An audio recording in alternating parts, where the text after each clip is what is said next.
ಪ್ರಾರ್ಥನೆ ಮಾಡಿಕೊಳ್ಳೋಣ. ಸರ್ವಲೋಕವನ್ನು ಉಂಟು ಮಾಡಿ ಸರ್ವವನ್ನು ಪರಿಪಾಲನೆ ಮಾಡುವಂಥ ನಮ್ಮ ಪರಲೋಕದ ತಂದೆಯಾಗಿರುವ ದೇವರೇ, ನಿಮಗೆ ವಂದನೆಗಳು ಸ್ತೋತ್ರಗಳನ್ನು ಸಮರ್ಪಿಸುತ್ತೆ. ತಂದೆಯಾಗಿರುವ ದೇವರೇ, ಇಲ್ಲಿವರೆಗೂ ನಿಮ್ಮನ್ನು ಆರಾಧಿಸುವಂತೆ, ಸ್ತುತಿಸುವಂತೆ, ನಿಮ್ಮನ್ನು ಕೊಂಡಾಡುವಂತೆ, ನಿಮ್ಮ ನಾಮಸ್ಮರಣೆ ಮಾಡುವಂತೆ ಒಳ್ಳೆಯ ಅವಕಾಶವನ್ನು ಕಲ್ಪಿಸಿಕೊಟ್ಟರು ತಂದೆ. ಅದಕ್ಕಾಗಿ ನಿಮಗೆ ಕೃತಜ್ಞತೆಗಳು ಸ್ತೋತ್ರಗಳು ತಂದೆಯಾಗಿರುವ ದೇವರೇ, ನಿಮ್ಮ ಜೀವಳ ಮಾತುಗಳು, ಶ್ರೇಷ್ಠವಾದಂಥ ಮಾತುಗಳು, ನಮ್ಮ ಜೀವಿತಗಳನ್ನು ಬದಲಾಯಿಸುವಂಥ ಮಾತುಗಳು ಸ್ವಲ್ಪ ಹೊತ್ತು ನಾವು ಧ್ಯಾನ ಮಾಡುವಾಗ ನಿಮ್ಮ ಪರಿಶುದ್ಧಾತ್ಮನ ಸಹಾಯದೊಂದಿಗೆ ನಮಗೆ ಅರ್ಥವಾಗುವಂಥ ರೀತಿಯಲ್ಲಿ ನೀವು ನಮ್ಮೊಟ್ಟಿಗೆ ಮಾತಾಡಿ ಬೋಧಿಸುವಂಥ ನನ್ನನ್ನು ಕೂಡ ನಿಮ್ಮ ಪರಿಶುದ್ಧಾತ್ಮನ ಸಹಾಯದಿಂದ ಮಾತಾಡೋದಕ್ಕೆ ಕೃಪೆ ತೋರಿಸ್ರಿ.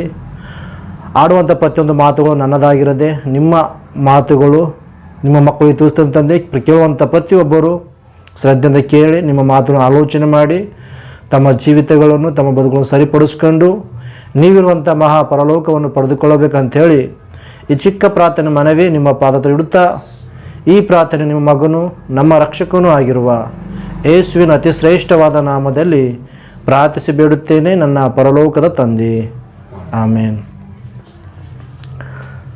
ಕರ್ತನಲ್ಲಿ ಪ್ರಿಯರಾದ ದೇವರ ಮಕ್ಕಳೇ, ನಿಮ್ಮೆಲ್ಲರಿಗೂ ಯೇಸು ಕ್ರಿಸ್ತನ ಅತಿ ಶ್ರೇಷ್ಠವಾದ ನಾಮದಲ್ಲಿ ನನ್ನ ಹೃದಯಪೂರ್ವಕವಾಗಿ ವಂದನೆಯನ್ನು ತಿಳಿಸ್ತಾ ಇದ್ದೇನೆ.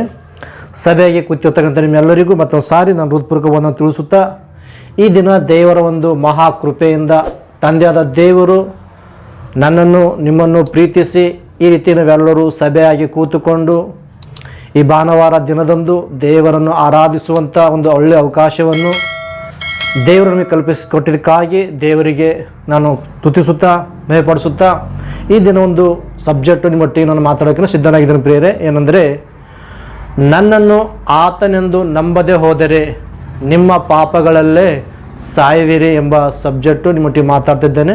ಅದಕ್ಕೋಸ್ಕರ ನೀವೆಲ್ಲರೂ ಏನಪ್ಪ ಅಂದರೆ ದೇವರ ವಾಕ್ಯವನ್ನು ಜಾಗ್ರತೆಯಿಂದ ಆಲೋಚನೆ ಮಾಡಬೇಕೆಂಬುದಾಗಿ ಕೇಳ್ತಿದ್ದೇನೆ. ಯಾಕಂದರೆ ಮೊದಲನೇ ಶತಮಾನದಲ್ಲಿ ಅಪೋಸ್ತಲರು ಅಂದರೆ ಪೌಲನ್ನು ಬೆರೆಯುವಂತಕ್ಕಂಥ ಪಟ್ಟಣದಲ್ಲಿ ಸುವಾರ್ತೆ ಮಾಡುವಾಗ ಅಲ್ಲಿರ್ತಕ್ಕಂಥ ಸಭೆಯಲ್ಲಿರ್ತಕ್ಕಂಥ ವಿಶ್ವಾಸಿಗಳು ಯಾವ ರೀತಿ ಕೇಳಿದಾರೆ ಅಂತಂದರೆ, ಶುದ್ಧ ಮನಸ್ಸಿನಿಂದ, ನಾನು ಒಳ್ಳೆಯ ಜ್ಞಾನಿ, ನನಗೆ ಬೈಬಲ್ ಗೊತ್ತು, ನನಗೆ ಸರ್ವ ವಿಷಯದಲ್ಲಿ ಗೊತ್ತು ಅನ್ನೋಂಥ ರೀತಿಗೆ ಅವ್ರಿಗೆ ಕೇಳಲು ಪ್ರಿಯರೇ. ಯಾಕಂದರೆ ಇದನ್ನು ನಾವು ಯಾವ ರೀತಿ ಕೇಳಬೇಕಂದ್ರೆ, ಒಬ್ಬ ಸೇವಕರಾಗಲಿ ಒಬ್ಬರು ದೇವರ ವಾಕ್ಯವನ್ನು ಮಾತಾಡ್ತಾ ಇದ್ದಂದರೆ ಯಾವ ರೀತಿ ಕೇಳಬೇಕಂದ್ರೆ, ನಮ್ಮ ಹೃದಯವನ್ನು ಕಾಲಿಟ್ಕೊಂಡು, ಅಂದರೆ ನನಗೆ ಎಲ್ಲ ಗೊತ್ತಿದ್ರೂ ನನಗೇನು ಗೊತ್ತಿಲ್ಲ ಅನ್ನುವಂಥ ರೀತಿಯಿಂದ ಶುದ್ಧವಾದಂಥ ಮನಸ್ಸಿನಿಂದ ದೇವರ ವಾಕ್ಯವನ್ನು ಗೌರವಿಸಿ ದೇವರ ಆಡುವ ಬೋಧಕರು ಹೇಳುವಂಥ ಪ್ರತಿಯೊಂದು ಮಾತುಗಳು ಜಾಗ್ರತೆಯಿಂದ ನಾವು ಆಲೋಚನೆ ಮಾಡಬೇಕು ಪ್ರಿಯರೇ. ಯಾಕಂದರೆ ಬೆರೆಯುವಂತಕ್ಕಂಥ ಪಟ್ಟಣದಲ್ಲಿರ್ತಕ್ಕಂಥ ಸಭೆಯವರು ಪೌಲರು ಸುವಾರ್ತೆ ಮಾಡುವಾಗ ಹೆಂಗೆ ಕೇಳಿದಾರಂತ, ಶುದ್ಧವಾದಂಥ ಮನಸ್ಸಿನಿಂದ ಕೇಳಿದಾರಂತ ಪ್ರಿಯರೇ. ಶುದ್ಧವಾದಂಥ ಮನಸ್ಸಿನ ಕೇಳಿ ಪೌಲನು ಹೇಳುವಂಥ ಮಾತುಗಳು ಸರಿನಾ ತಪ್ಪ ಅಂಥೇಳಿ ಆಲೋಚನೆ ಮಾಡಿಕೊಂಡು ತಿಳ್ಕೊಂಡಿದ್ದಾರೆ ಪ್ರಿಯರೇ. ಅದಕ್ಕೋಸ್ಕರ ಈ ದಿನ ನೀವು ಸಭೆಯಾಗಿ ಕೂತದ್ದು ನೀವೆಲ್ಲರೂ ಕೂಡ ದೇವರ ವಾಕ್ಯ ಯಾವ ರೀತಿ ಕೇಳಬೇಕು, ಶುದ್ಧವಾದಂಥ ಮನಸ್ಸಿನಿಂದ ಕೇಳಬೇಕಂತೇಳಿ ನಾನು ವಿನಂತಿಸ್ತಾ ಇದ್ದೇನೆ. ಯಾಕಂದರೆ ನಿಮಗೆ ಏನೇ ಗೊತ್ತಿರ್ಬೋದು, ನನಗೆ ಈ ವಾಕ್ಯ ಗೊತ್ತು ಅನ್ನುವಂಥ ಭಾವನೆಯಿಂದ ನಮಗೆ ಕೇಳಬಾರ್ದು. ನನಗೆ ಗೊತ್ತಿಲ್ಲ ಅನ್ನುವಂಥ ರೀತಿಯಲ್ಲಿ ಒಳ್ಳೆ ಶುದ್ಧ ಮನಸ್ಸಿನಿಂದ, ಯಥಾರ್ಥವಾದ ಮನಸ್ಸಿನಿಂದ ದೇವರ ಮಾತುಗಳು ನಾವು ಈ ದಿನ ಆಲೋಚನೆ ಮಾಡಿಕೊಳ್ಳೋಣ ಪ್ರಿಯರೇ. ಯಾಕಂದರೆ ದೇವರ ಮಾತು ಹೆಂಗವ, ಜೀವವುಳ್ಳ ಮಾತುಗಳು, ದೇವರ ಮಾತು ಹೆಂಗವ, ಶ್ರೇಷ್ಠವಾದಂಥ ಮಾತುಗಳು ಪ್ರಿಯರೇ. ಅದಕ್ಕೋಸ್ಕರ ದೇವರ ಮಾತೇನಂತೇಳಿ ಈ ದಿನ ಸ್ವಲ್ಪ ಹೊತ್ತು ನಾವು ಆಲೋಚನೆ ಮಾಡುವಾಗ, ಯೋಹಾನನ ಬರೆದ ಸುವಾರ್ತೆಯಲ್ಲಿ 8ನೇ ಅಧ್ಯಾಯ 24 ಪ್ರಿಯರೇ, ಎಲ್ಲರೂ ಸತ್ಯವೇದ ಗ್ರಂಥವನ್ನು ತೆಗೆದು ಅಲ್ಲಿರ್ತಕ್ಕಂಥ ದೇವರ ಮಾತುಗಳು, ನಮಗೋಸ್ಕರ ಪ್ರಾಣ ಕೊಟ್ಟಿರ್ತಕ್ಕಂಥ ಯೇಸು ಕ್ರಿಸ್ತ ಹೇಳುವಂಥ ಮಾತು ಜಾಗ್ರತೆಯಿಂದ ನಾವು ಈ ದಿನ ಆಲೋಚನೆ ಮಾಡಿ ಆ ವಾಕ್ಯದಲ್ಲಿರ್ತಕ್ಕಂಥ ಭಾವನೆ ಏನು, ಆ ವಾಕ್ಯದಲ್ಲಿರ್ತಕ್ಕಂಥ ಸಾರಾಂಶ ಏನು, ಆ ವಾಕ್ಯದಲ್ಲಿರ್ತಕ್ಕಂಥ ಅರ್ಥ ಏನು ಅಂಥೇಳಿ ಈ ದಿನ ನಾವು ಆಲೋಚನೆ ಮಾಡಿಕೊಳ್ಳೋಣ ಪ್ರಿಯರೇ. ಎಲ್ಲರೂ ಸತ್ಯವೇದ ಗ್ರಂಥ ತೆಗೆದು ಒಂದು ಸಾರಿ ನೋಡಿ. ಏನಂದರೆ, ಯೋಹಾನನ ಬರೆದ ಸುವಾರ್ತೆಯಲ್ಲಿ 8ನೇ ಅಧ್ಯಾಯ 24 ಪ್ರಿಯರೇ, ಏನು ಬರೆಯಲ್ಪಟ್ಟಿದೆ, ನನ್ನನ್ನು ಆತನೆಂದು ನೀವು ನಂಬದೆ ಹೋದರೆ ನಿಮ್ಮ ಪಾಪಗಳಲ್ಲೇ ಸಾಯುವಿರಿ ಎಂದು ಹೇಳಿದನು. ಅಂದರೆ ಇಲ್ಲಿ ಯಾರು ಮಾತಾಡ್ತಾರೆ ಪ್ರಿಯರೇ? ಯಾರು ಹತ್ತಿರ ಮಾತಿದು? ಮೊದಲನೇ ಶತಮಾನದಲ್ಲಿ ಯೇಸು ಕ್ರಿಸ್ತರು ಲೋಕಕ್ಕೆ ಬಂದಾಗ ಹೇಳುವಂಥ ಮಾತು. ಯಾರೊಟ್ಟಿಗೆ ಮಾತಾಡ್ತಿದ್ರು ಅಂತ ನೋಡುವಾಗ ತನ್ನ ಜನರಾಗಿರ್ತಂಥ ಯಹೂದ್ಯರೊಟ್ಟಿಗೆ ಮಾತಾಡ್ತಿದ್ರು ಪ್ರಿಯರೇ. ಏನಂತ ಮಾತಾಡ್ತಂದರೆ, ನನ್ನನ್ನು ಆತನೆಂದು ನೀವು ನಂಬದೆ ಹೋದರೆ ನಿಮ್ಮ ಪಾಪಗಳಲ್ಲೇ ಸಾಯುವಿರಿ. ಅಂದರೆ ಏನು ಹೇಳ್ತದಂದರೆ, ನನ್ನನ್ನು ಆತನೆಂದು ನಂಬಬೇಕು. ಒಂದು ವೇಳೆ ನಂಬಿಲ್ಲ ಅಂದರೆ ನೀವು ನಿಮ್ಮ ಪಾಪಗಳಲ್ಲೇ ಸಾಯ್ತೀರಿ ಅಂಥೇಳಿ ಮೊದಲನೇ ಶತಮಾನದಲ್ಲಿ ಯೇಸು ಕ್ರಿಸ್ತರು ಯಹೂದ್ಯರಿಗೆ ಹೇಳುವಂಥ ಮಾತು ಪ್ರಿಯರೇ. ಆದರೆ ಈ ವಚನವನ್ನು ಅನೇಕರು ನಮ್ಮ ಕ್ರೈಸ್ತ ಸಮಾಜದಲ್ಲಿ, ಕ್ರೈಸ್ತರ ಮಧ್ಯದಲ್ಲಿ ವಿಶ್ವಾಸಿಗಳಾಗಿರ್ಬೋದು ಅಥವಾ ಸೇವಕರಾಗಿರ್ಬೋದು, ಅಂದರೆ ಎಲ್ಲರ ಕುರಿತು ಮಾತಾಡ್ತಾ ಅದರಲ್ಲಿ ಸ್ವಲ್ಪ ಜನ ಪ್ರಿಯರೇ. ಯಾಕಂದರೆ ಕ್ರೈಸ್ತರು ಬೋಧಕರು ಅಂದಾಗ ಎಲ್ಲರನ್ನು ಸಮಾಜ ತಿಳ್ಕೊಬಾರ್ದು. ಅದರಲ್ಲೂ ಸ್ವಲ್ಪ ಜನರು ಉದ್ದೇಶಿಸಿ ಏನಂದರೆ, ಅನೇಕರು ಏನಂದರೆ ಅಪಾರ್ಥ ಮಾಡಿಕೊಂಡಿದ್ರು. ಯಾವ ರೀತಿ ಅಪಾರ್ಥ ಮಾಡಿಕೊಂಡಿದ್ದಾರೆ ಅಂದರೆ, ಯೇಸು ಹೇಳ್ತಿದ್ರಲ್ಲ, ನನ್ನನ್ನು ಆತನೆಂದು ನೀವು ನಂಬದೆ ಹೋದರೆ ನಿಮ್ಮ ಪಾಪಗಳಲ್ಲೇ ಸಾಯುವಿರಿ ಅಂತ ಹೇಳ್ತಿದ್ದಾರೆ ಅಂತ ಪ್ರಿಯರೇ. ಅಂದಾಗಲೇ ಏನು ಅಪಾರ್ಥ ಮಾಡಿಕೊಂಡಿದ್ದಾರೆ ಅಂದರೆ, ಆತನು ಅಂದರೆ ಬೇರೆ ಯಾರಲ್ಲ, ತಂದೆ ಇರತಕ್ಕಂಥ ಯೆಹೋವ ದೇವರೇ, ಅಂದರೆ ಯೇಸು ಕ್ರಿಸ್ತರೇ ಯೆಹೋವ ದೇವರು, ಯೇಸು ಕ್ರಿಸ್ತರೇ ಯೆಹೋವ ದೇವರು ಯೇಸು ಕ್ರಿಸ್ತ ಅನ್ನುವಂಥ ರೀತಿಯಲ್ಲಿ ಕೆಲವರು ಅಪಾರ್ಥ ಮಾಡಿಕೊಂಡಿದ್ದಾರೆ ಪ್ರಿಯರೇ. ಅಂದರೆ ಆತನೆಂದು ನಂಬದೆ ಹೋದರೆ ನಿಮ್ಮ ಪಾಪ ಸಾಯ್ತಾರಂದಾಗ, ಆತಂದರೆ ಯಾರು, ಬೇರೆ ಯಾರಲ್ಲ, ಆತೆ ತಂದೆಗಿರ್ತಕ್ಕಂಥ ದೇವರು, ಸರ್ವೇಶ್ವರನು, ಸೃಷ್ಟಿಕರ್ತ, ಭೂಮಿ ಹತ್ರ ಸರ್ವಮಾನ ಹೆತ್ತಂಥ ತಂದೆ ಯೆಹೋವ ದೇವರು, ಸರ್ವೇಶ್ವರನು, ಆತನಂತೇಳಿ ಯೇಸು ಕ್ರಿಸ್ತ ನಂಬಬೇಕೆಂಬಂಥ ರೀತಿಯಲ್ಲಿ ಅನೇಕರು ಕೆಲವರಲ್ಲಿ ಅಪಾರ್ಥ ಮಾಡ್ಕೊಂತಾರೆ ಪ್ರಿಯರೇ. ಅದಕ್ಕೋಸ್ಕರ ಇಲ್ಲಿ ಏನು ನಾವು ಅರ್ಥ ಮಾಡ್ಬೇಕಂದ್ರೆ, ಯೇಸು ಕ್ರಿಸ್ತನು ಯಾರೊಟ್ಟಿಗೆ ಮಾತಾಡ್ತಿದ್ದಾನೆ, ಯಾವ ಮಾತಾಡ್ತಿದ್ದಾನೆ, ಯಾರನ್ನು ಕುರಿತು ಮಾತಾಡ್ತಾ ಇದ್ದಾನೆ ಅಂತ ನೋಡುವಾಗ, ಯೇಸು ಪ್ರಭು ತನ್ನ ಜನ ಇರ್ತಕ್ಕಂಥ ಯಹೂದ್ಯರೊಟ್ಟಿಗೆ ಮಾತಾಡ್ತಿದ್ದಾನೆ. ಯಹೂದ್ಯರು ಅಂದರೆ ಇಸ್ರಾಯೇಲ್ ಜನಾಂಗದಲ್ಲಿ ಒಂದು ಜನಾಂಗ, ಒಂದು ಸಂತಾನ ಏನಪ್ಪ ಅಂದರೆ ಯಹೂದ್ಯ ಅಂತಕ್ಕಂಥ ಒಂದು ಜನಾಂಗ. ಆ ಯಹೂದ್ಯರಿಗೆ ಮಾತಾಡ್ತಿದ್ದಾನೆ. ಯಾಕಂದರೆ ಯಹೂದ್ಯ ಜನಾಂಗದವರಿಗೆ ದೇವರು ಯಾರು ಅಂತ ನೋಡುವಾಗ, ಕ್ರಿಸ್ತಪೂರ್ವ ನೋಡುವಾಗ, ಅಬ್ರಹಾಮ್ ಇದನ್ನೆಲ್ಲ ನಮ್ಮ ಮೂಲ ಪಿತೃ ಆಗಿರ್ತಕ್ಕಂಥ ಅಬ್ರಹಾಮನ ಮಕ್ಕಳಾಗಿರ್ತಕ್ಕಂಥ ಇಸಾಕನ ಮಕ್ಕಳು ಮಗ ಯಾಕೋಬನಿಗೆ ಹುಟ್ಟಿರ್ತಕ್ಕಂಥ 12 ಮಂದಿಗೆ ಇಸ್ರಾಯೇಲ್ ಜನಾಂಗ ಕರೆದರು ಪ್ರಿಯರೇ. ಆ ಇಸ್ರಾಯೇಲ್ ಜನಾಂಗದಲ್ಲಿ ದೇವರು ಬಹಳಷ್ಟು ಅವರಿಗೆ ಪ್ರೀತಿ ಮಾಡಿದ್ದಾರೆ. ಪ್ರೀತಿ ಮಾಡಿ ಅವರನ್ನು ಅಬ್ರಹಾಮನೊಟ್ಟಿಗೆ ಇಸಾಕನೊಟ್ಟಿಗೆ ಎಷ್ಟೋ ದೇವರು ಒಡಂಬಡಿಕೆಗಳನ್ನು ಮಾಡಿಕೊಂಡು ಅವರು ಇಸ್ರಾಯೇಲ್ ಜನ ಎಲ್ಲಿ ಇರ್ತಾರೆ ಅಂದರೆ ಐಗುಪ್ತ ದೇಶದಲ್ಲಿ ಗುಲಾಮರಾಗಿ ದಾಸರಾಗಿ ಬದುಕ್ತಿದ್ರು ಪ್ರಿಯರೇ. ಯಾರು? ಇಸ್ರಾಯೇಲ್ ಜನಾಂಗದವರು. ಆ ಇಸ್ರಾಯೇಲ್ ಜನಾಂಗದವರು ಐಗುಪ್ತ ದೇಶದಲ್ಲಿ ದಾಸರಾಗಿ ಜೀವಿಸುವ ಸಮಯದಲ್ಲಿ ದೇವರು ಅವ್ರ ಮಧ್ಯದಲ್ಲಿ ಬಂದು ನಾಯಕನನ್ನು ಹುಟ್ಟಿಸ್ತಾರೆ. ಯಾರು ಅಂದರೆ ಮೋಶೆ ಅಂತಕ್ಕಂಥ ಪ್ರವಾದಿ ಮೂಲಕ ತಂದೆಯಾದ ದೇವರು, ಸರ್ವೇಶ್ವರನಾಗಿರೋ ದೇವರು, ನಮ್ಮೆಲ್ಲರನ್ನು ಹೆತ್ತನ ತಂದೆ ಕ್ರಿಸ್ತ ಪೂರ್ವದಲ್ಲಿ ಇಸ್ರಾಯೇಲ್ ಜನರನ್ನು ಪ್ರೀತಿ ಮಾಡಿ ಐಗುಪ್ತಿರ್ತಕ್ಕಂಥ ಇಸ್ರಾಯೇಲ್ ಜನರನ್ನು ಬಿಡಿಸೋದಕ್ಕೆ ಯಾರನ್ನು ನೇಮಿಸಿದರು ಅಂದರೆ ಮೋಶೆ ಅಂತಕ್ಕಂಥ ಒಬ್ಬ ಪ್ರವಾದಿಯನ್ನು ದೇವರು ನೇಮಿಸಿದರು ಪ್ರಿಯರೇ. ಯಾವ ಕಾಲದಲ್ಲಿ? ಕ್ರಿಸ್ತ ಪೂರ್ವದಲ್ಲಿ. ಯಾಕಂದರೆ ಇಸ್ರಾಯೇಲ್ ಜನಾಂಗದವರು ಎಲ್ಲಿ ಬಾನಿಸರಾಗಿದ್ದಾರೆ? ಐಗುಪ್ತ ದೇಶದಲ್ಲಿ ಬಾನಿಸರಾಗಿರುವಾಗ ಅವರನ್ನು ಬಿಡಿಸೋದಕ್ಕೋಸ್ಕರನೇ ಪ್ರತ್ಯೇಕವಾಗಿ ಮೋಶೆಯನ್ನು ನೇಮಿಸಿ, ಮೋಶೆ ಮೂಲಕ ದೇವರು ಇಸ್ರಾಯೇಲ್ ಜನಾಂಗದವರನ್ನು ಐಗುಪ್ತ ಬಿಡಿಸ್ಕೊಂಡು ಎಲ್ಲಿ ನಡ್ಸ್ಕೊಂಡು ಹೋಗ್ತಿದ್ದಾರೆ ಅಂದರೆ ಕಾನಾನ ದೇಶ, ಅಂದರೆ ಹಾಲು ಜೇನು ಹರಿಯುವಂಥ ದೇಶ ಪ್ರಿಯರೇ. ಹೋಗುವಂಥ ಸಮಯದಲ್ಲಿ ದೇವರು ಮೋಶೆ ಮೂಲಕ ಅನೇಕ ಅದ್ಭುತ ಕಾರ್ಯಗಳನ್ನು, ಮಹತ್ ಕಾರ್ಯಗಳನ್ನು ಮಾಡಿಕೊಂಡು ಎಷ್ಟೋ ಅಸಂಖ್ಯವಾಗಿದ್ದ ಜನರನ್ನು, ಇಸ್ರಾಯೇಲರನ್ನು ಮೋಶೆ ಒಂದು ನಾಯಕತ್ವ ವಹಿಸಿಕೊಂಡು ಅವರನ್ನು ಸಮುದ್ರದಲ್ಲಿ ವಿಭಾಗ ಮಾಡಿಕೊಂಡು ಅವ್ರ ಮಧ್ಯೆ ಅನೇಕ ಅದ್ಭುತ ಕಾರ್ಯಗಳು ಮಾಡಿಕೊಂಡು ಅನೇಕ ಸೂಚಕ ಮಾಡಿಕೊಂಡು ದೇವರವ್ರ ಮಟ್ಟಿಗೆ ಇದ್ದುಕೊಂಡು ಹಗಲಲ್ಲಿ ಮೇಘಸ್ತಂಭ ಇರುಳಲ್ಲಿ ಈ ರೀತಿಯಾಗಿ ಅವ್ರ ಜೊತೆ ಇದ್ದುಕೊಂಡು ಎಲ್ಲ ಸಮಯದಲ್ಲಿ ದೇವ್ರನ್ನ ಕಾಯ್ಕೊಂಡು ಬಂದು ಅನೇಕ ರೀತಿ ನಡ್ಕೊಂಡು ಬರ್ತಾರೆ ಪ್ರಿಯ. ಯಾರು ಅಂದರೆ ತಂದೆಯಾದ ದೇವರು ಮೋಶೆ ಮೂಲಕ ಕರ್ಕೊಂಡು ಬರ್ತಾರೆ. ಎಷ್ಟು ಜನರು ಅಂದರೆ ಅಸಂಖ್ಯವಾಗಿದ್ದ ಜನಗಳನ್ನು ದೇವರು ಕರ್ಕೊಂಡು ಬರ್ತಾರೆ ಪ್ರಿಯರೇ. ಕರ್ಕೊಂಡ್ಬಂದಾಗ ದೇವರು, ತಂದೆಯಾದ ದೇವರು ಇಸ್ರಾಯೇಲ್ ಜನಾಂಗದವರಿಗೆ ಏನು ಮಾಡ್ತಾರೆ ಅಂದರೆ ಮಧ್ಯದ ಒಂದು ಮಾರ್ಗದಲ್ಲಿ ಬಂದಾಗ ದೇವರನ್ನು ಪ್ರೀತಿ ಮಾಡಿ ಒಂದು ಮೋಶೆ ಮೂಲಕ, ತಂದೆಯಾದ ದೇವರು ಮೋಶೆ ಮೂಲಕ ಒಂದು ಧರ್ಮಶಾಸ್ತ್ರ ಕೊಡ್ತಾರೆ ಪ್ರಿಯರೇ. ಎಲ್ಲಿ? ಅರಣ್ಯದಲ್ಲಿ. ಯಾರ ಮೂಲಕ ಅಂದರೆ ಮೋಶೆ ಅಂತಕ್ಕಂಥ ಪ್ರವಾದಿ ಮೂಲಕ ತಂದೆಯಾದ ದೇವರು ಒಂದು ಶಾಸನ ಅಂದು ಕೊಟ್ಟು ಮೊದಲನೇ ಆಜ್ಞೆ 10 ಆಜ್ಞೆಗಳು ಕೊಡ್ತಾರೆ. ಯಾರಿಗೆ ಮೂಲಕ ಅಂದರೆ ಮೋಶೆ ಮೂಲಕ ತಂದೆಯಾದ ದೇವರು 10 ಆಜ್ಞೆ ಕೊಟ್ಟಾಗ ದೇವರು ಮೊದಲನೇ ಆಜ್ಞೆಯನ್ನು ಕೊಟ್ಟಿದ್ದಾರೆ ಅಂದರೆ ನಾನಲ್ಲದೆ ನಿಮ್ಗೆ ಬೇರೆ ದೇವರು ಇರಬಾರದು ಅಂಥೇಳಿ ಯಾರು ಹೇಳಿದ್ದಾರೆ ಅಂದರೆ ಧರ್ಮಶಾಸ್ತ್ರದಲ್ಲಿ ಮೊದಲನೇ ಆಜ್ಞೆ ಯಾವುದಂದರೆ ನಾನಲ್ಲದೆ ನಿಮಗೆ ಬೇರೆ ದೇವರು ಇರಬಾರ್ದು. ನಾನೊಬ್ಬನೇ ಸರ್ವೇಶ್ವರನು, ನಾನೊಬ್ಬನೇ ಸೃಷ್ಟಿಕರ್ತನು, ನಾನೊಬ್ಬನೇ ನಿಮ್ಗೆ ದೇವರು, ನನಗೆ ಸಲ್ಲಬೇಕಂತ ಗೌರವ, ನನಗೆ ಸಲ್ಲಬೇಕಂತ ಒಂದು ಆರಾಧನೆ ಪೂಜೆಗಳು ಮತ್ತೊಬ್ಬನಿಗೆ ಸಲ್ಲುಗುಡಬಾರ್ದು. ಯಾಕಂದರೆ ನಾನೊಬ್ಬನೇ ಪರಮಾತ್ಮನು, ನಾನೊಬ್ಬನೇ ಸರ್ವೇಶ್ವರನು. ಆದ್ದರಿಂದ ನೀವು ನನಗೆ ತಪ್ಪ ಬೇರೆ ದೇವರಿಲ್ಲ, ನನಗೆ ತಪ್ಪ ಬೇರೆ ರಕ್ಷಕನೂ ಇಲ್ಲ ಅಂತೇಳಿ ಯಾರು ಹೇಳಿದ್ದಾರೆ? ನಮ್ಮನ್ನು ನಿಮ್ಮನ್ನು ಭೂಮಿಯ ಸರ್ವಮಾನ ಹೆತ್ತಂತ ತಂದೆಯ ದೇವರು ಹೇಳಿರ್ತ ಮಾತು. ದೇವ್ರು ಹೇಳಿರ್ತ ಮಾತು ಸತ್ಯನ ಅಂದರೆ 100% ಸತ್ಯ. ಏನಂದರೆ ಆತನ ತಪ್ಪ ಬೇರೆ ದೇವರಿಲ್ಲ, ಆತನ ತಪ್ಪ ಬೇರೆ ರಕ್ಷಕನೂ ಇಲ್ಲ ಪ್ರಿಯರೇ.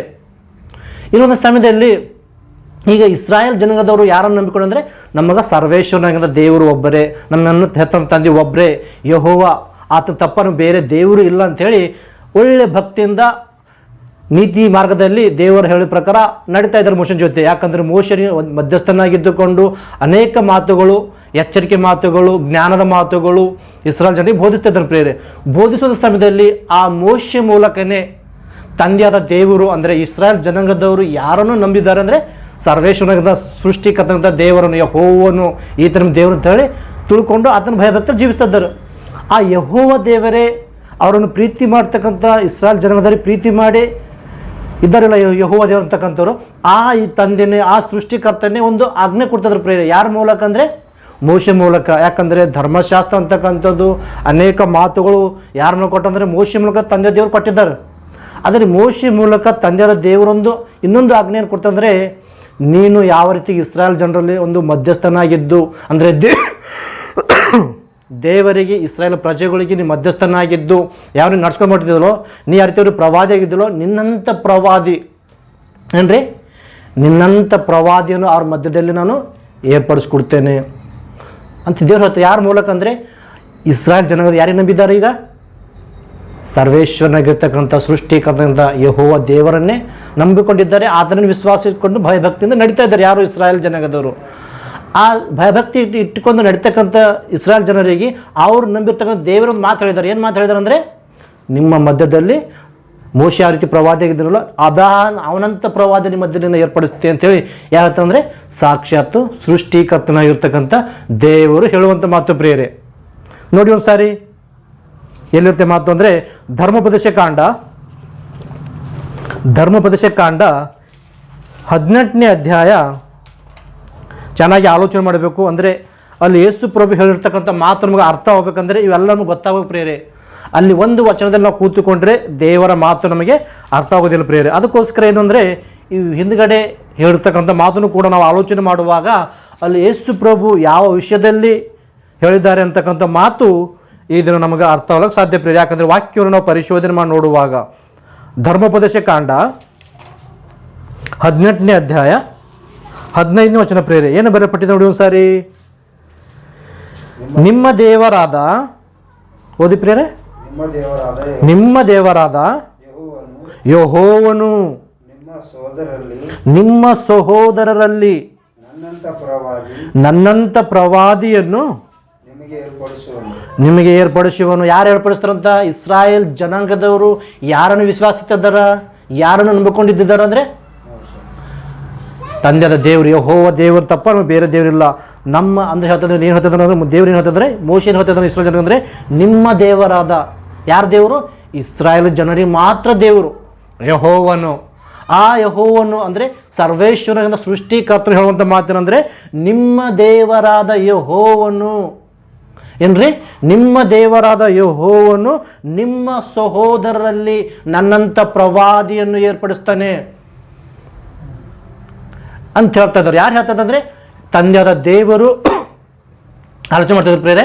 ಚೆನ್ನಾಗಿ ಆಲೋಚನೆ ಮಾಡಿ, ಯಾಕಂದರೆ ಇಲ್ಲಿ ಹೇಳುವಂಥ ಮಾತು ಚೆನ್ನಾಗಿ ಗಮನಿಸುವಾಗ ಗೊತ್ತಾಗ್ತದೆ ಏನಂದರೆ ತಂದೆಯಾದ ದೇವರು ಅಂದರೆ ಇಸ್ರಾಯೇಲ್ ಜನಾಂಗದವರು ಯಾರನ್ನು ನಂಬಿದ್ದಾರೋ ಆ ದೇವರು ಹೇಳ್ತಾ ಇದ್ದಾರೆ. ಏನು ಹೇಳ್ತಾ ಇದ್ದಾರೆ ಅಂದರೆ ನಿಮ್ಮ ದೇವರಾದ ಯೆಹೋವನು ನಿಮ್ಮ ಸಹೋದರಲ್ಲಿ ನನ್ನಂಥ ಪ್ರವಾದಿ ಅಂದರೆ ಮೋಶೆ ಅಂತ ಪ್ರವಾದಿಯನ್ನು ನೇಮಿಸ್ತಾ ಇದ್ದಾರೆ, ನನ್ನಂಥ ಪ್ರವಾದಿಯನ್ನು ದೇವರು ನೇಮಿಸ್ತಾ ಇದ್ದಾರಾ ಅಂತ ಹೇಳ್ತಿದ್ದಾರೆ. ಅಂದಾಗ ಏನೊಂದು ನಿರೀಕ್ಷಣೆ ಬಂದಂದರೆ ಇಸ್ರಾಯೇಲ್ ಜನಾಂಗದವರಲ್ಲಿ ಆ ಯಹೂದ್ಯರಲ್ಲಿ ಏನು ನಿರೀಕ್ಷಣೆ ಅಂದರೆ, ಅರೇ ತಂದೆಯಾದ ದೇವರು ನಮ್ಮನ್ನು ಹೆತ್ತಂಥ ದೇವರು ಸೃಷ್ಟಿಕರ್ತನು, ಐಗುಪ್ತ ದೇಶದಿಂದ ಬಿಡಿಸ್ಕೊಂಡು ಬಂದಂಥ ದೇವರು, ಅಂದ್ರೆ ಕಾನಾನ ದೇಶದಲ್ಲಿ ಸೇರಿಸುವಂಥ ದೇವರು, ಸಮುದ್ರವನ್ನು ವಿಭಾಗ ಮಾಡಿ ನಡೆಸ್ಕೊಂಡು ಬಂದ ದೇವರು ಒಂದು ಮಾತಾಡ್ತಿದ್ರೆ ಏನಂದರೆ ಮೋಶೆ ಅಂತ ಪ್ರವಾದಿ ನಮಗೋಸ್ಕರ ನಮ್ಮ ಸಹೋದರರಲ್ಲೇ ದೇವರು ಏರ್ಪಡಿಸ್ತಿದ್ದ ಅಂಥೇಳಿ ಒಂದು ನಿರೀಕ್ಷಣೆಯಲ್ಲಿ ಇದ್ದಾರೆ ಪ್ರಿಯ. ಯಾರು? ಇಸ್ರಾಯೇಲ್ ಜನಾಂಗದವರಾಗಿರ್ಬೋದು, ಅದರಲ್ಲಿ ಯಹೂದ್ಯರಾಗಿರ್ಬೋದು. ಎಂದು ಏನು ನಿರೀಕ್ಷಣೆ ಅಂದರೆ ದೇವರೊಂದು ಆಜ್ಞೆ ಕೊಟ್ಟಿದ್ದಾರೆ. ಏನಂದ್ರೆ ಮೋಶೆ ಅಂತ ಪ್ರವಾದಿ, ಒಬ್ಬ ಮೆಸ್ಸಿಯನು, ಒಬ್ಬ ರಕ್ಷಕನು, ಲೋಕ ರಕ್ಷಕನು ಬರ್ತಾನೆ. ಆತ ನಾವು ಕೇಳಬೇಕು. ಯಾಕಂದರೆ ಮೋಶೆ ಯಾವ ರೀತಿ ಪ್ರವಾದಿದನು, ಇವನಂಥ ಪ್ರವಾದಿನೇ ನಿಮ್ಮ ಸಹೋದರಲ್ಲಿ ದೇವರು ಏರ್ಪಡಿಸ್ತಾ. ನಮ್ಮ ಸಹೋದರಲ್ಲೇ ಅಂದರೆ ನಮ್ಮ ಇಸ್ರಾಯೇಲ್ ಜನಾಂಗದರಲ್ಲೇ, ಆ ಯಹೂದ್ಯರಲ್ಲಿ, ಯಹೂದ್ಯ ಗೋತ್ರದಲ್ಲೇ ಒಬ್ಬ ರಕ್ಷಕನು ಬರ್ತಾನಂತೆ, ನಮ್ಮ ಸಹೋದರರಲ್ಲಿ ಒಬ್ಬ ಪ್ರವಾದಿ ಬರ್ತಾನಂತೆ ಅಂಥೇಳಿ ಇಸ್ರಾಯೇಲ್ ಜನಾಂಗದರಾಗಿರ್ಬೋದು, ಅಲ್ಲಿರ್ತಕ್ಕಂಥ ಯಹೂದ್ಯರಾಗಿರ್ಬೋದು, ಅಲ್ಲಿರ್ತಕ್ಕಂಥ ಯಾಜಕರಾಗಿರ್ಬೋದು ಒಂದು ನಿರೀಕ್ಷಣೆ. ಏನು ನಿರೀಕ್ಷಣೆ? ಒಬ್ಬ ರಕ್ಷಕನು ಬರ್ತಾನೆ ಅಂತೇಳಿ, ಒಬ್ಬ ಲೋಕ ರಕ್ಷಕನು ಬರ್ತಾನೆ ಅಂತೇಳಿ ಎಲ್ಲರೇನಿದ್ದಾರೆ ಇಸ್ರಾಯೇಲ್ ಜನಾಂಗದವರು ಒಂದು ನಿರೀಕ್ಷಣೆಯಲ್ಲಿದ್ದರು ಪ್ರಿಯರೇ. ನಿರೀಕ್ಷಣೆಯಲ್ಲಿದ್ದಂಥ ಸಮಯದಲ್ಲಿ ತಂದೆಯಾದ ದೇವರು ಮೋಶೆ ಅಂತ ಪ್ರವಾದಿ ನೇಮಿಸ್ತಂತ ಹೇಳಿದ ಪ್ರಕಾರ ತಂದೆಯಾದ ದೇವರು ಯೇಸು ಕ್ರಿಸ್ತನಿಗೆ ಮೊದಲನೇ ಶತಮಾನದಲ್ಲಿ ಕಳಿಸ್ಕೊಡ್ತಾರೆ ಪ್ರಿಯರೇ. ಒಂದು ಸಾರಿ ನೋಡಿ, ಯೋಹಾನನ ಬರೋ ಸುವಾರ್ತೆಯಲ್ಲಿ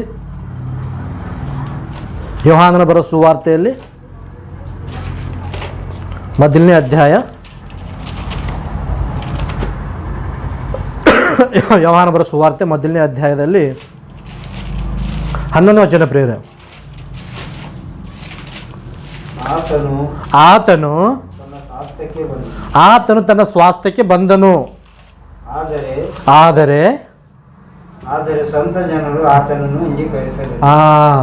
ಏನು ತಿಳ್ಕೊಂಡ್ರೆ ಅಂದರೆ ತಂದೆಯಾದ ದೇವರು ಹೇಳಿದ ಪ್ರಕಾರ, ಮೋಶೆ ಮೂಲಕ ಇಸ್ರಾಯೇಲ್ ಜನರಿಗೆ ಹೇಳಿದ ಪ್ರಕಾರ, ನಿಮ್ಮ ಸಹೋದರರಲ್ಲೇ ಒಬ್ಬ ಪ್ರವಾದಿ, ಒಬ್ಬ ರಕ್ಷಕನು, ಒಬ್ಬ ಪಾಪ ವಿಮೋಚಕನು, ಒಬ್ಬ ಅರಸನು, ಒಬ್ಬ ರಾಜ್ಯನು ಜನ್ಮಿಸ್ತಾನ ಅಂತ ಹೇಳಿದ ಪ್ರಕಾರ ತಂದೆ ದೇವರು ಮೋಶೆ ಮೂಲಕ ಏನೈತಿ ಹೇಳಿದ್ದಾರೋ ಹೇಳಿದ ಹಾಗೆ ಒಬ್ಬ ಪ್ರವಾದಿ ಅಂದರೆ ಯೇಸು ಕ್ರಿಸ್ತರು ಅವರ ಸಹೋದರಲ್ಲಿ ಯಹೂದ್ಯ ವಂಶದಲ್ಲೇ, ಯಹೂದ್ಯ ಜನಾಂಗದಲ್ಲಿ ಹುಟ್ಟಿ ಈ ಲೋಕಕ್ಕೆ ಬಂದಿದ್ದಾರೆ ಪ್ರೇರೆ.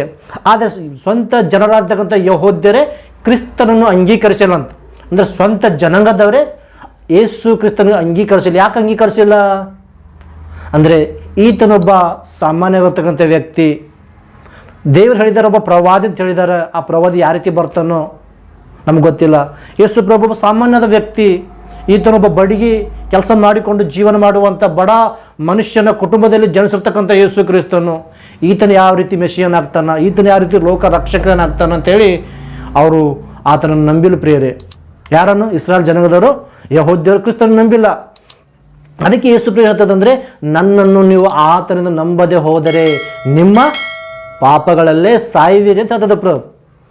ಆದರೆ ಅವರು ಒಂದು ನಿರೀಕ್ಷಣೆ ಕಲ್ತಿದ್ದಾರೆ. ಏನು ಕಲ್ತಿದ್ರು? ಕ್ರಿಸ್ತನ ಬರ್ತಾನೆ ಅಂತೇಳಿ. ಅದ್ರ ಬಂದಾಗ ಅದ್ರ ಮಾತು ಒಪ್ಪಬೇಕಿಲ್ಲ. ನಿರೀಕ್ಷಣೆ ಕಲ್ತಿದ್ದಾರೆ. ಅದಕ್ಕೆ ಒಂದು ಮಾತು ಕೇಳ್ತಾರೆ, ಏನಂದರೆ ನೀನು ಆ ಪ್ರವಾದಿನೇನು ಆಗಿದ್ದೆ ಅಂತೇಳಿ ಸ್ನಾನಿಕನಾದ ಯೋಹಾನನು ದೀಕ್ಷಾನ ಕೊಡುವಂಥ ಸಮಯ. ಸರಿ ಆವಚನೆ ನೋಡಿ, ಅದೇ ಯೋಹಾನ ಸುವಾರ್ತೆಯಲ್ಲಿ 1ನೇ ಅಧ್ಯಾಯ 21ನೇ ವಚನ ಪ್ರಿಯರೇ. ಆಲೋಚನೆ ಮಾಡೋಕ್ಕೆ ಚೆನ್ನಾಗಿ ಯೇಸು ಪ್ರಭು ಹೇಳಿರ್ತಕ್ಕಂಥ ಮಾತೇನೆಂದರೆ, ನನ್ನನ್ನು ಆತನೆಂದು ನೀನು ನಂಬದೆ ಹೋದರೆ ನಿಮ್ಮ ಪಾಪಗಳಲ್ಲಿ ಸಾಯುವಿರಿ ಅಂತ ಹೇಳ್ತಿದ್ದಾರೆ. ಆತನೆಂದರೆ ಯಾರು? ತಂದೆಯಾದ ದೇವರ, ಯೆಹೋವನ ಅಥವಾ ಯೇಸು ಕ್ರಿಸ್ತನ ಅಂಥೇಳಿ ಆಲೋಚನೆ ಮಾಡುವಾಗ ಗೊತ್ತಾಗ್ತದೆ ಪ್ರೇರೆ. ಯಾಕಂದರೆ ನಾವು ಆತನ ನಂಬಬೇಕು. ಆತನಂತೇಳಿ ನಂಬದೆ ಹೋದ್ರೆ ನಾವು ಪಾಪ ಸಾಹಿತ್ಯವಂತು. ಅಂದರೆ ನಿತ್ಯ ನರಕದ ಆ ನಿತ್ಯ ನರಕದ ತಪ್ಪಿಸಬೇಕಂದ್ರೆ, ಆ ನಿತ್ಯ ಲೋಕಕ್ಕೆ ಹೋಗಬೇಕಂದ್ರೆ ನಾವೇನು ಮಾಡಬೇಕು? ಆತನೆಂದು ನಂಬಬೇಕಂತು. ಆತನ ಅಂತ ಹೇಳಿ ಹೇಳ್ತದೆ. ಅಂದರೆ ಇಲ್ಲಿ ಇಸ್ರಾಯೇಲ್ ಜನರಿಗೆ ಒಂದು ನಿರೀಕ್ಷಣೆ ಏನಪ್ಪ ಅಂದರೆ, ಮೋಶೆ ಮೂಲಕ ತಂದೆಯಾದ ದೇವರು ಒಂದು ಆಜ್ಞೆ ಮಾಡಿದ್ದಾರೆ. ಆ ಆಜ್ಞೆ ಏನಂದರೆ, ಮೋಶೆ ಅಂತ ಪ್ರವಾದಿ ದೇವರು ನೇಮಿಸ್ತಂತ ಹೇಳಿದಾರ. ಆ ಪ್ರವಾದಿಯನ್ನು ಎದುರು ನೋಡ್ತಾ ಇದ್ದಾರೆ ಯಾರು? ಇಸ್ರಾಯೇಲ್ ಜನರಾಗಿರ್ಬೋದು, ಯಹೂದ್ಯರಾಗಿರ್ಬೋದು. ಇಲ್ಲಿ ನೋಡಿ ಒಂದು ಸಾರಿ 20ನೇ ವಚನ ಏನು ಬರೆಯಲ್ಪಟ್ಟಿದೆ ಅಂದರೆ ಏನು ಕೇಳ್ತಿದ್ದ ನೋಡಿ ಒಂದು ಸಾರಿ. 21ನೇ ವಚನ, ಹಾಗಾದರೆ ನೀನು ಯಾರು? ಎಲಿಯನೋ ಎಂದು ಅವರು ಕೇಳಲು ಅಲ್ಲವೆಂದ್ರೆ ಯಾರು ಕೇಳ್ತಿದ್ದಾರೆ ಅಂದರೆ, ಅಲ್ಲಿರ್ತಕ್ಕಂಥ ಯಹೂದ್ಯರಲ್ಲಿ ಕೆಲವರು ಕಳಿಸ್ಕೊಟ್ಟಿದ್ದಾರೆ. ಯಾಜಕರಾಗಿರ್ಬೋದು, ಪರಿಸಯರಾಗಿರ್ಬೋದು, ಕೆಲವರು ಬಂದಿದ್ದಾರೆ. ಯಾರ ಹತ್ರ ಅಂದರೆ ಸ್ನಾನಿಕನಾದಂಥ ಯೋಹಾನ ಹತ್ರ. ಎಲ್ಲಿ? ಯಾಕಂದರೆ ಯೋಹಾನನ್ನು ದೀಕ್ಷಾಸ್ನಾನ ಕೊಡುವಂಥ ಸಮಯದಲ್ಲಿ ಬಂದಿದ್ದಾರೆ ಜನರು. ಯಾಜಕರು ಕಳಿಸ್ಕೊಟ್ಟಿದ್ದಾರಂತೆ, ಮಹಾಯಾಜಕರು ಕಳಿಸ್ಕೊಟ್ಟಿದ್ದಾರೆ, ಯಹೂದ್ಯರು ಕಳಿಸ್ಕೊಟ್ಟಿದ್ದಾರಂತೆ. ಕಳಿಸ್ಕೊಟ್ಟು ಏನು ಕೇಳ್ತಿದ್ದಾರೆ? ನೀನು ಯಾರು? ನೀನು ಯಾರು ಕೇಳ್ತಿದ್ದ ಪ್ರಶ್ನೆ ಮಾಡ್ತಿದ್ದಾರೆ. ನೀನು ಯಾರು? ಎಲಿಯನೋ ಎಂದು ಅವರನ್ನು ಕೇಳಲು ಅಲ್ಲ ಅಂತ ಹೇಳ್ತದೆ. ಯಾರು? ಸ್ನಾನಿಕನಾದಂತ ಯೋಹಾನ ಹೇಳ್ತಿದ್ದಾನೆ, ನಾನು ಅಲ್ಲ, ಎಲಿಯನೂ ಅಲ್ಲ ಅಂತ ಹೇಳ್ತಿದ್ದಾನೆ. ಎಲಿಯನೂ ಅಲ್ಲ, ನೀನು ಬರಬೇಕಾದ ಆ ಪ್ರವಾದಿಗೆ ಏನಾಗಿದೆ? ಏನು ಮಾಡಿದ ದೇವರು ವಾಗ್ದಾನ? ಆವಾಗ ತಂದೆಯಾದ ದೇವರು ಮೋಶೆಯ ಮೂಲಕ ಏನೋ ವಾಗ್ದಾನ ಮಾಡಿದ್ದಾರೆ, ನಿನ್ನ ಸಹೋದರ ಮಧ್ಯದಲ್ಲಿ, ನಿಮ್ಮ ಸಹೋದರ ಮಧ್ಯದಲ್ಲಿ ನಿನ್ನಂಥ ಪ್ರವಾದಿಯನ್ನು ಕಳ್ಸ್ಕೊಡೋದು ಹೇಳಿದ್ರಲ್ಲ.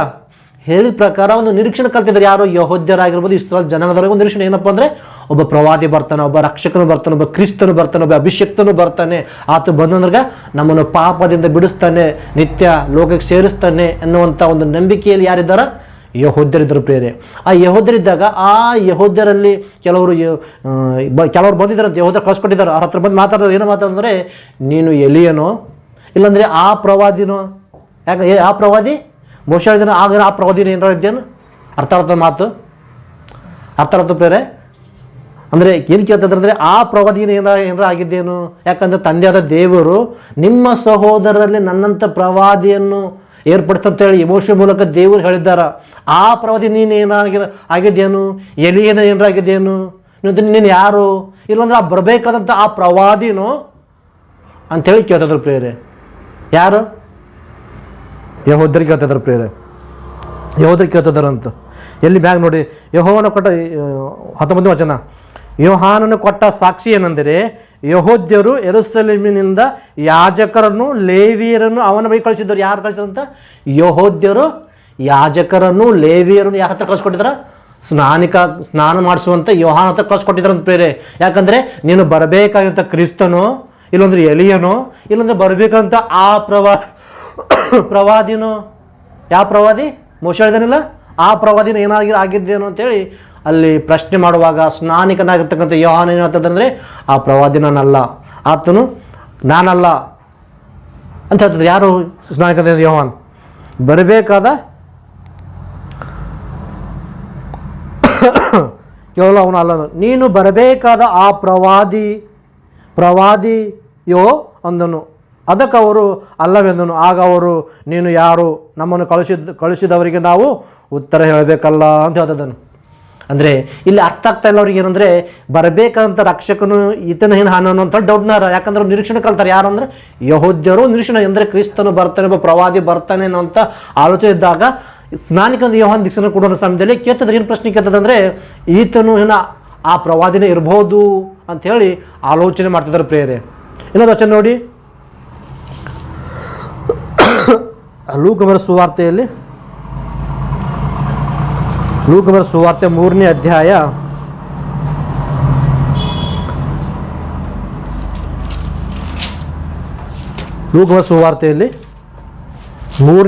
15ನೇ ವಚನ ಏನಿರುತ್ತೆ ನೋಡಿ ಒಂದು ಸಾರಿ.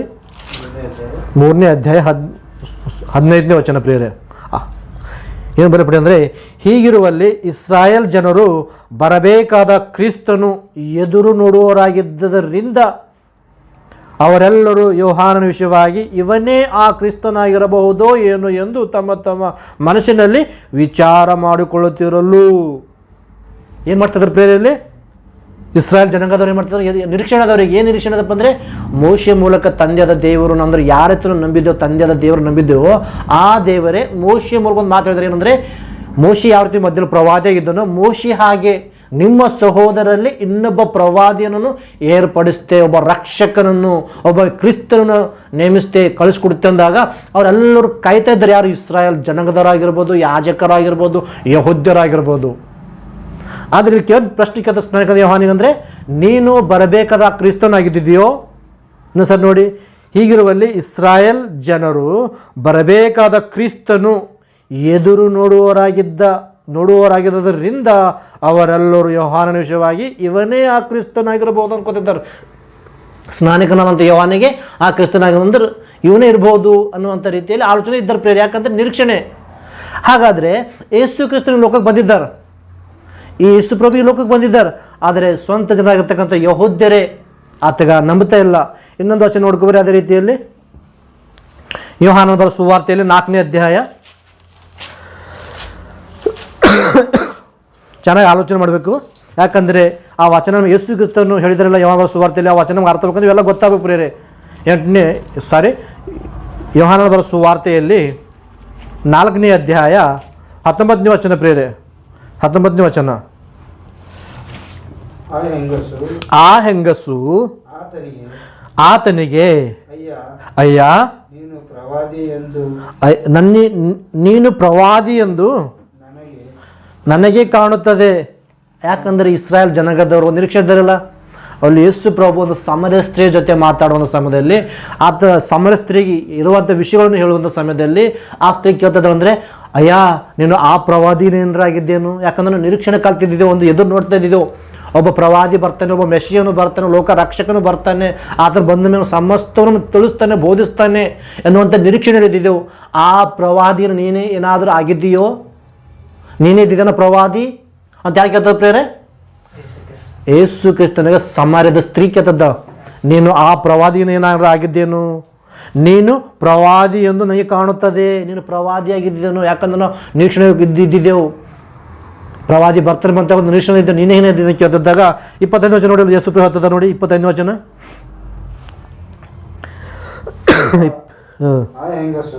ಆ ಹೆಂಗಸು ಆತನಿಗೆ ಮೆಸ್ಸಿಯನು ಅಂದರೆ ಕ್ರಿಸ್ತನು ಬರುತ್ತಾನೆಂದು ಬಲ್ಲೆನು. ಆತನು ಬಂದ ಮೇಲೆ ನಮಗೆ ಎಲ್ಲವನ್ನು ತಿಳಿಸುವನು ಎಂದು ಹೇಳಲು ಯೇಸು ಆಕೆಗೆ, ನಿನ್ನ ಸಂಗಡ ಮಾತಾಡುತ್ತಿರುವ ನಾನೇ ಆ ಮೆಸ್ಸಿಯನು ಎಂದು ಹೇಳಿದನು. ನೀ ಯಾವ ರೀತಿ ನಿರೀಕ್ಷಣೆ ಕಾಲ್ತಿದ್ದಿದೆಯೋ, ನೀನು ಯಾವ ರೀತಿ ಎದುರು ನೋಡ್ತಾ ಇದ್ದಿದೆಯೋ, ಯಾವ ಕ್ರಿಸ್ತನಿಗೆ ನೀನು ಎದುರು ನೋಡ್ತಾ ಇದ್ದೀಯೋ, ಯಾವ ಮೆಸ್ಸಿಯನೈತಿಗೆ ನೀವು ಎದುರು ನೋಡ್ತಾ ಇದ್ದೀರೋ, ಯಾವ ಪ್ರವಾದಿಯನ್ನು ಎದುರು ನೋಡ್ತಾ ಇದ್ದೀರೋ, ಆ ಪ್ರವಾದಿನೇ, ಆ ಮೆಸ್ಸಿಯನೇ, ಆ ಕ್ರಿಸ್ತನೇ ನಾನೇ ಅಮ್ಮ. ನಾನು ನಿನ್ನೊಟ್ಟಿಗೆ ಮಾತಾಡ್ತಾ ಇದ್ದಿಲ್ಲ, ನಾನೇ ಆ ಮೆಸ್ಸಿಯನು, ನಾನೇ ಅಭಿಷಕ್ತನು, ನಾನೇ ಕ್ರಿಸ್ತನು ಅಂತ ಹೇಳ್ಕೊಂಡಾಗ ಅನ್ಯಳು, ಯಾರು ಸಮರಸ್ತ್ರೀ, ಅನ್ಯಳಾಗಿರ್ತಾರೆ ಸಮರಸ್ತ್ರೀ, ಯೇಸು ಕ್ರಿಸ್ತನ ಮಾತಿಗೆ ಒಂದೇ ಸಾರಿ ಆತ ಸ್ವೀಕಾರ ಮಾಡ್ಕೊತ, ನಿಜವಾಗ್ಲೂ ಈತನು ಮೆಸ್ಸಿಯನೇ, ನಿಜವಾಗ್ಲೂ ಈತನು ಒಬ್ಬ ಪ್ರವಾದಿನೇ, ಈತನು ಸರ್ವವನ್ನು ತಿಳಿದ ಹಾಗೆ ನನ್ನನ್ನು ಕುರಿತು ಎಲ್ಲವನ್ನೂ ಹೇಳ್ತಿದ್ದನು. ಅಂದರೆ ಬರಬೇಕಾದಂಥ ಪ್ರವಾದಿ, ಬರಬೇಕಾದ ಕ್ರಿಸ್ತನು ಈತನೇ ಅಂತೇಳಿ ನಂಬಿಕೊಂಡಿದ್ದಳು ಪ್ರೇರೆ. ಆದರೆ ತನ್ನ ಸಹೋದರಾಗಿರ್ತಕ್ಕಂಥ ಇಸ್ರಾಯೇಲ್ ಜನಾಂಗದವರೇ, ಸ್ವಂತ ಜನರಾಗಿರ್ತಕ್ಕಂಥ ಯಹೂದ್ಯರೇ ಆತನನ್ನು ಪರಿಶೋಧನೆ ಮಾಡದೆ ತಿಳ್ಕೊಂಡಿಲ್ಲ ಪ್ರೇರೆ. ಯಾಕಂದರೆ ಯೇಸು ಪ್ರಭು ಒಬ್ಬ ಸಾಮಾನ್ಯ ಕುಟುಂಬದಲ್ಲಿ ಜನಿಸಿರ್ತಕ್ಕಂಥ ವ್ಯಕ್ತಿ, ಈತನು ತಂದೆ ತಾಯಿಗಳು ನಮ್ಮ ಹತ್ರನೇ ಇದ್ದಿದ್ದಾರೆ. ಇವರು ಒಂದು ಬಡ ಕುಟುಂಬದವರು, ಒಂದು ಬಡ ಕುಟುಂಬ ಅಂತ ಯೇಸಪ್ಪನು ಇವರು ತಂದೆ ಇದ್ದಿದ್ದಲ್ಲ, ಒಂದು ಬಡಿ ಕೆಲಸ ಮಾಡಿಕೊಂಡು ಜೀವನ ಮಾಡುವಂಥ ಒಬ್ಬ ಬಡ ಕುಟುಂಬ ಹುಟ್ಟಿರ್ತಕ್ಕಂಥ ಯೇಸು ಕ್ರಿಸ್ತನು, ಈ ಯೇಸು ಕ್ರಿಸ್ತನು ಲೋಕ ರಕ್ಷಕನು ಹೆಂಗಾಗ್ತಾನೆ ಅನ್ನುವಂಥ ಒಂದು ಭೀತಿಯಲ್ಲಿ, ಒಂದು ಅನುಮಾನಗಳಲ್ಲಿ ಯಹೂದ್ಯರಿದ್ದರು ಪ್ರೇರೆ. ಆದರೆ ಯೇಸು ಕ್ರಿಸ್ತ ನಿಜವಾಗಿ ನೋಡಬೇಕಾದ್ರೆ ಯಾರನ್ನು ಗ್ರಹಿಸಿದಾರಂದರೆ ಒಬ್ಬ ಅನ್ಯಳು, ದೇವರನ್ನು ತಿಳಿದಿರ್ತಕ್ಕಂಥ ಅನ್ಯ ಸಮರಸ್ತ್ರೀ ಅಂತಕ್ಕಂಥವಳು ತಿಳಿದಿದ್ದಾಳು.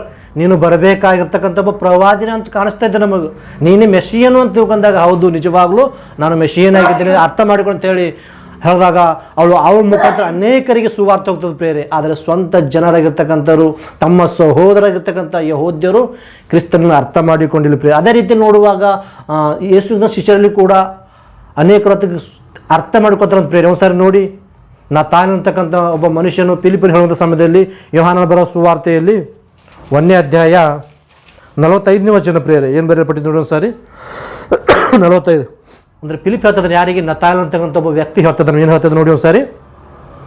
ಫಿಲಿಪ್ಪನು ನತಾಯಲನನ್ನು ಕಂಡು ಅವನಿಗೆ ಯಾವ ವಿಷಯವಾಗಿ ಮೋಶೆಯು ಧರ್ಮಶಾಸ್ತ್ರದಲ್ಲಿ ಬರೆದನೋ ಮತ್ತು ಪ್ರವಾದಿಗಳು ಬರೆದರೋ ಆತನು ನಮಗೆ ಸಿಕ್ಕಿದನು. ಆತನು ಯಾರಂದರೆ ಯೇಸಪ್ಪನ ಮಗನಾದ ನಜರೇತಿನ ಯೇಸು. ತಿಳ್ಕೊಂಡ್ರೆ ಇವರು ಶಿಷ್ಯರು, ಇವರು ಫಿಲಿಪ್ ಹೇಳ್ತದೆ ಯಾರಿಗೆ ಹೇಳ್ತದನ? ನತಾಯಲ್ ಅಂತಕ್ಕಂಥ ಒಬ್ಬ ಮನುಷ್ಯನಿಗೆ ಹೇಳ್ತಾ ಏನು ಹೇಳ್ತದನಂದರೆ, ಏನಿತ್ತು ತಂದೆ ದೇವರು ಮೋಶೆ ಮೂಲಕ ಧರ್ಮಶಾಸ್ತ್ರದಲ್ಲಿ ಹೇಳಿದಾರೋ ಹೇಳಿದಂಥ ಮೆಸ್ಸಿಯನು, ರಕ್ಷಕನು, ಲೋಕ ವಿಮೋಚಕನು ಆಗಿರ್ತಕ್ಕಂಥ ಯೇಸು ಪ್ರಭು ನಮಗೆ ಸಿಕ್ಕಿದ್ದಾರೆ. ಆತನ ಮೂಲಕ ನಮಗೆ ಸಿಕ್ಕಿರೋದ್ರಿಂದ ಈತನು ಬೇರೆ ಯಾರಲ್ಲ, ಒಬ್ಬ ಬಡಗಿ ಯೇಸಪ್ಪನ ಮಗನು, ಆತನ ಹೆಸರು ನಜರೇತಿನ ಯೇಸು ಸಿಕ್ಕಿದ್ದಾನೆ. ಆತನ ಹಿಂಬಾಲಿಸ್ತಿದ್ದೆವು, ಆತನ ಗೌರವಿಸ್ತಿದ್ದೆವು, ಆತನ ಮಾತಿಗೆ ನಾವು ಒಳಪಡ್ತೇವೆ ಅಂತ ಹೇಳ್ತಿದ್ದಾರೆ ಪ್ರೇರೆ. ಆದರೆ ಸ್ವಂತ ಜನರು ಅಂದರೆ ತಮ್ಮ ಸಹೋದರರಾಗಿರ್ತಕ್ಕಂಥ ಇಸ್ರಾಯೇಲ್ ಜನಾಂಗದವರೇ ಕ್ರಿಸ್ತರನ್ನು ಸರಿಯಾದ ರೀತಿಯಲ್ಲಿ ಅರ್ಥ ಮಾಡಿಕೊಂಡಿಲ್ಲ. ಅದಕ್ಕೆ ಯೇಸು ಮತ್ತೊಂದು ಬರೀ ಸುವಾರ್ತೆಯಲ್ಲಿ 8ನೇ ಅಧ್ಯಾಯ 24 ಏನು ಹೇಳ್ತಿದ್ದಾರೆ ಅಂದರೆ, ನನ್ನನ್ನು ಆತನೆಂದು ನೀವು ನಂಬದೆ ಹೋದರೆ ನಿಮ್ಮ ಪಾಪಗಳಲ್ಲೇ ಸಾಯ್ತೀರಿ. ಅಂದರೆ ಅವ್ರು ಏನು ತಿಳ್ಕೊಂಡ್ರೆ ನಮಗೆ ಯೆಹೋವ ದೇವರ ತಪ್ಪ, ಬೇರೆ ದೇವರಿಲ್ಲ, ಹಾಗಾಗಿ ನಿನ್ನ ಬಡಿಗೆ ಯೇಸಪ್ಪನ ಮಗನು ನಿನ್ನನ್ನು ನಂಬುವಂಥ ಅವಶ್ಯಕತೆ ನಮಗಿಲ್ಲ ಅಂದಾಗ ಅವನು ಅನ್ನುವಂಥ ಭಯ ಇದರ ರೀತಿಯಲ್ಲಿ ಇದ್ದರು ಪ್ರೇರೆ. ಆ ಸಮಯದ ದೇವರು ಹೇಳುವಂಥ ಮಾತು ಅಂದರೆ, ನನ್ನನ್ನು ನೀವು ಆತನ ನಂಬಬೇಕಂದ್ರೆ, ನನ್ನನ್ನು ಆತನ ನಂಬಬೇಕಂದ್ರೆ ಯಾರು? ಕ್ರಿಸ್ತನೆಂದು ನಂಬಬೇಕು, ಈ ಪ್ರವಾದಿಯಿಂದ ನಂಬಬೇಕು, ಲೋಕ ರಕ್ಷಕನು ಅಂತೇಳಿ ನಂಬಬೇಕು. ಯಾರಿಗೆ? ಕ್ರಿಸ್ತನಿಗೆ. ಒಂದು ವೇಳೆ ನಂಬಿಲ್ಲ ಅಂದರೆ ನಮ್ಮ ಪಾಪದಲ್ಲಿ ಸತ್ತರೆ ನಮಗೆ ಸಿಗೋದೇನು? ನಿತ್ಯ ನರಕ. ಯಾಕಂದರೆ ಕ್ರಿಸ್ತ ಮಾತಿನ ಒಳಪಡಬೇಕು, ಕ್ರಿಸ್ತನ ಮಾತಿಗೆ ರೆಸ್ಪೆಕ್ಟ್ ಮಾಡಬೇಕು. ಏನು ಹೇಳ್ತಿದ್ರು ಅಂದರೆ, ನನ್ನನ್ನು ಆತನೆಂದು ನೀವು ನಂಬದೆ ಹೋದರೆ ನಿಮ್ಮ ಪಾಪದಲ್ಲಿ ಸಾಯ್ತೀರಿ. ನಿಜ. ಈತನು ತಂದೆಯ ದೇವರು, ಸರ್ವೇಶ್ವರ ಸೃಷ್ಟಿಕರ್ತನು, ಕಳಿಸಿಕೊಟ್ಟಿರ್ತಕ್ಕಂಥ ಲೋಕ ರಕ್ಷಕನು, ದೇವರ ಮಗನು, ಯೇಸು ಪ್ರಭು ದೇವರು, ಸರ್ವಲೋಕಕ್ಕೆ ಪಾಪ ವಿಮೋಚಕನು ಅಂತೇಳಿ ಯಾರತ್ತು ನಂಬುತ್ತಾರೋ, ಯೇಸು ಪ್ರಭು ನನ್ನ ಜೀವಿತ ಸರ್ವಾಧಿಕಾರಿ, ಈತನ ಮೂಲಕ ನಮ್ಗೆ ರಕ್ಷಣೆ ಇದೆ, ಯೇಸು ಪ್ರಭುವೇ ನಮಗೆ ಸರ್ವವು ಐದರ ಅಂಥೇಳಿ ಯಾರತ್ತು ಯೇಸು ಅಂಗೀಕರಿಸ್ತಾರೋ ಅವರಿಗೆ ನಿತ್ಯ ಲೋಕದ ಪ್ರೇರಿ. ಯಾಕಂದರೆ ಪರಲೋಕದತಕ್ಕಂಥ ನಮ್ಮ ತಂದೆ, ಭೂಮಿ ಹತ್ರ ಸರ್ವಮಾನ ಹೆತ್ತಂಥ ತಂದೆ ಪರಲೋಕದಿದ್ದರ ಪ್ರೇರೆ. ಆ ಪರಲೋಕಕ್ಕೆ ಹೋಗ್ಬೇಕಂದ್ರೆ ಮಾರ್ಗ ಯಾರು? ನಮಗೆ ಯೇಸು ಕ್ರಿಸ್ತನ ಪ್ರೇರೆ. ಆ ಯೇಸು ಕ್ರಿಸ್ತನು ಈತನು ದೇವರ ಮಗನು. ಈ ಯೇಸು ಪ್ರಭು ದೇವರು. ಯೇಸು ಪ್ರಭು ಸಾಮಾನ್ಯವಾದ ವ್ಯಕ್ತಿಯಲ್ಲ, ಮಹಾಶಕ್ತನು ಆತನು. ಸಾಮಾನ್ಯವಾದ ವ್ಯಕ್ತಿಯಲ್ಲ, ಸರ್ವೇಶ್ವರನಾದ ಈತನು ಕೂಡ ಸರ್ವವನ್ನು ಸೃಷ್ಟಿಕರ್ತ ಯೇಸು ಕ್ರಿಸ್ತ ದೇವರು ಅಂಥೇಳಿ ಯಾರತ್ತು ಒಪ್ಪಿಕೊಳ್ತಾರೋ ಅವರಿಗೆ ರಕ್ಷಣೆದ ಪ್ರೇರೆ. ಆದರೆ ಸ್ವಂತ ಜನತಕ್ಕಂಥ ಇಸ್ರಾಯೇಲ್ ಜನಾಂಗದವರು ಆತನಿಂದ ನಂಬ್ತಾ ಇಲ್ಲ. ಆತನಿಂದ ನೋಡಿ, ಫೋಟೋ ನೋಡೋ ಸಾರಿ ನೋಡಿ, 8ನೇ ಅಧ್ಯಾಯದಲ್ಲಿ 8ನೇ ಅಧ್ಯಾಯ 24 ಅಲ್ಲಿ ಆತನ ಮತ್ತು ಪದ ಇದೆ ನೋಡಿ. ಅಲ್ಲೊಂದು ಅಂಕೆ ಇದೆ, 1 ನಂಬರ್ ಅಂತೇಳಿ. ಯೋಹಾನ ಸುವಾರ್ತೆಯಲ್ಲಿ 8ನೇ ಅಧ್ಯಾಯ 24ನೇ ವಚನದಲ್ಲಿ, ನನ್ನನ್ನು ಆತನೆಂದು ನೀವು ನಂಬದೆ ಹೋದರೆ ನಿಮ್ಮ ಪಾಪಗಳ ಸಾಯುವಂತ ಬರೆದ ಪದ ನೋಡಿ. ಅಲ್ಲಿ ಮೇಲ್ಗಡೆ ಏನಪ್ಪ ಆತನು ಅನ್ನುವಂಥ ಪದ ಇದೆ ನೋಡಿ. ಅಲ್ಲಿ ಫುಟ್ ನೋಟ್ ಇದೆ 1 ಅಂತೇಳಿ. ಆ 1 ಅನ್ನು ನೋಡಿದಾಗ ಕೆಳಗಡೆ ನೋಡಿ, ಆತನು ಅಂದರೆ ಬರಬೇಕಾದ ಕ್ರಿಸ್ತನು. ಆತನೆಂದು ನಂಬದೆ ಹೋದರೆ ಅಂದರೆ ಆತನಂದ್ರೆ ಯಾರು? ಕ್ರಿಸ್ತನು, ಲೋಕ ರಕ್ಷಕನು, ಪಾಪ ವಿಮೋಚಕನಾಗಿರ್ತಕ್ಕಂಥ ಯೇಸು ಪ್ರಭು. ಆದರೆ ಅಲ್ಲಿರ್ತಕ್ಕಂಥ ಯಹೂದ್ಯರು ಅರ್ಥ ಮಾಡಿಕೊಂಡಲು, ಏನಪ್ಪ ಸಾಮಾನ್ಯವಾದಂಥ ಒಬ್ಬ ಯೇಸಪ್ಪನ ಮಗನಿದ್ದ, ಈತು ನಂಬುವಂಥ ಅವಶ್ಯಕತೆ ನಮಗೇನಂತೇಳಿ ಆ ದಿನಗಳಲ್ಲಿ ಮೊದಲನೇ ಶತಮಾನದಲ್ಲಿ ಆತಗೆ ನಿರ್ಲಕ್ಷಣೆ ಮಾಡಿ ಆತನ ಮಾತಿಗೆ ಗೌರವಿಸಲು ಪ್ರೇರೆ. ಈ ದಿನಗಳಲ್ಲಿ ಕೆಲವರು ಕ್ರೈಸ್ತರಲ್ಲಿ ಕೆಲವರು ವಿಶ್ವಾಸಿಗಳಾಗಿರ್ಬೋದು ಅಥವಾ ಕೆಲವರು ಬೋಧಕರಾಗಿರ್ಬೋದು ಏನು ಅಪಾರ್ಥ ಮಾಡ್ಕೊಂಡಿದ್ದಾರೆ ಅಂದರೆ, ಆತನಂದ್ರೆ ಬೇರೆ ಯೇಸು ಪ್ರಭು ಅಲ್ಲ. ಯಾರನ್ನು ಕುರಿತು ಮಾತಂದರೆ ಪರಲೋಕದ ತಂದೆನೇ ಯೇಸು ಕ್ರಿಸ್ತ, ಯೇಸು ಕ್ರಿಸ್ತನೇ ಯಹೋ ದೇವರೇ ಯೇಸು ಕ್ರಿಸ್ತನು, ಆತನ ನಂಬಬೇಕಂಥೇಳಿ ಕೆಲವರು ಈ ವಚನವನ್ನು ಅರ್ಥ ಮಾಡಿಕೊಂಡಿರೋ ಪ್ರೇರೆ. ಆತನಂದ್ರೆ ಯಾರು? ಕ್ರಿಸ್ತನು ಪ್ರೇರೆ. ವಚನ ಇದೆಯಲ್ಲ, ಹಂಗೆ ಕೆಳಗಡೆ ಫುಟ್ ನೋಟ್ ಏನಿದೆ, ಆತನು ಅಂದರೆ ಬರಬೇಕಾದ ಕ್ರಿಸ್ತನು, ಬರಬೇಕಾದ ಲೋಕ ರಕ್ಷಕನು, ಪಾಪ ಬಿಡಿಸುವಂಥ ರಕ್ಷಕನು, ಅಭಿಷಕ್ತನು, ಕ್ರಿಸ್ತನು, ಮೆಷಿಯನು, ದೇವರ ಮಗನಂತ ನಂಬಬೇಕು. ಅದರಲ್ಲಿರ್ತಕ್ಕಂಥ ಯಹೂದ್ಯರು ನಂಬುತ್ತಾ ಇಲ್ಲ. ಅದಕ್ಕೆ ಹೇಳ್ತಿದ್ರೆ, ಒಂದು ವೇಳೆ ನೀವು ಕ್ರಿಸ್ತನೆಂದು ನಂಬದೆ ಹೋದರೆ, ದೇವರ ಮಗನಂತ ನಂಬದೆ ಹೋದರೆ, ಲೋಕ ರಕ್ಷಣೆ ನಂಬದೆ ಹೋದರೆ ನಿಮ್ಮ ಪಾಪಗಳಲ್ಲಿ ಸತ್ತೋಗ್ತೀರಿ. ಸತ್ತರೆ ನಿಮಗೆ ನಿತ್ಯ ನರಕದ. ಒಂದೆಡೆ ದೇವರ ಮಗನು, ಈತನು ದೇವರು, ಈತನ ಮೂಲಕ ರಕ್ಷಣೆ ಇದೆ ಅಂತೇಳಿ ಯಾರತ್ತು ಈತನ ಬರಬೇಕು ಕ್ರಿಸ್ತ ಅಂತ ನಂಬುತ್ತಾರೋ ಅವರಿಗೆ ನಿತ್ಯ ರಕ್ಷಣೆ ಅಂತಕ್ಕಂಥ ಮಾತು ಯಹೂದ್ಯರಿಗೆ ಸುಪ್ರಭು ಹೇಳಿದ್ರು ಪ್ರೇರೆ. ಆದರೆ ನಮ್ಮ ಕ್ರೈಸ್ತರು ಕೂಡ ಮಾತು ಅರ್ಥ ಮಾಡಿಕೊಳ್ತಾರೆ ಪ್ರೇರೆ. ಅದಕ್ಕೋಸ್ಕರ ಚೆನ್ನಾಗಿ ಆಲೋಚನೆ ಮಾಡಬೇಕು.